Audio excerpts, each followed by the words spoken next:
Okay, so this is the external anatomy of the sheep heart. First is the visceral pericardium, or the epicardium, which is like the thin layer of skin, I guess you could call it, on the outside of the heart. Then you have the apex, which is down here at the bottom, or the base. Then you have the left and right, as you can see, the left and the right atria. And the blood in the right atria is deoxygenated, while the left atrium is oxygenated.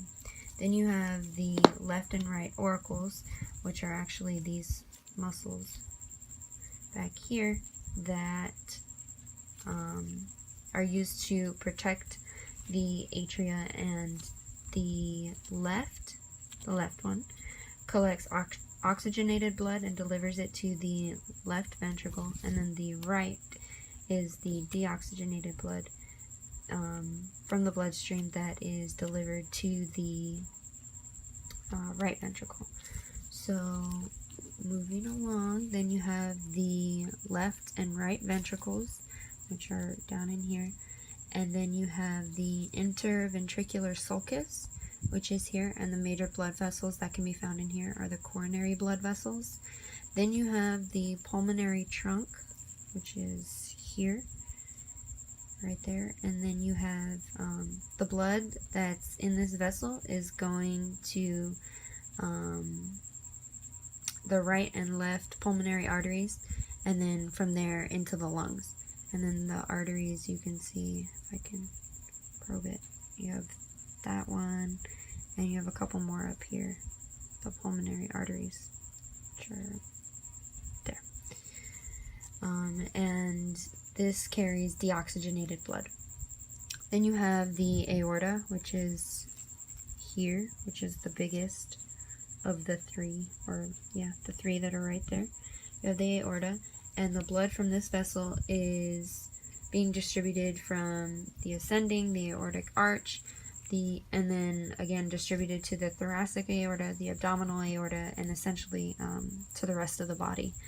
And if I didn't mention, it carries deoxygenated blood. The ascending aorta is down, and it'll go down into the heart. And then you have the aortic arch, and it's three major vessels, and the arch would essentially come this way. And that's what these two are attached to. This is the brachiocephalic artery, the bigger one. And then I believe this is the left common carotid, because if I stick my probe in there, it goes down through the center. And then I believe the left subclavian, which was supposed to be right here, isn't present due to how they cut it when they removed it from the chest. Okay, moving on, then you have the superior vena cava, and then the inferior vena cava would come out down here, and we may see that later when we dissect it. And then you have the coronary sinus, which is in here. It looks like a fissure. So yeah, it goes down and that way. And the blood in these three vessels are delivered to the right atrium, and these vessels are veins, and the blood that they are carrying are deoxygenated. Okay, so this is the internal anatomy segment of the sheep heart. I just wanted to make a correction for the external anatomy, and it was for the aorta. It carries oxygenated blood rather than deoxygenated. That would be a little silly. Anyways, moving on.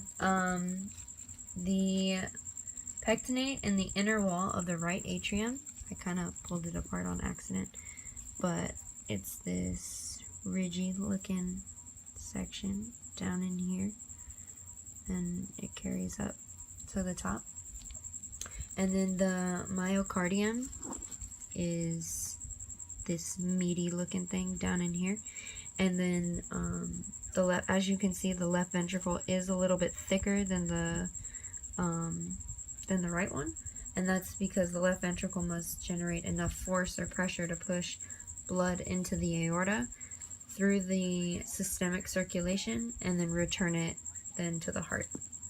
And then the trabecular carinae on the inner surface of the ventricles, those are these little tiny muscles down in here, or sorry,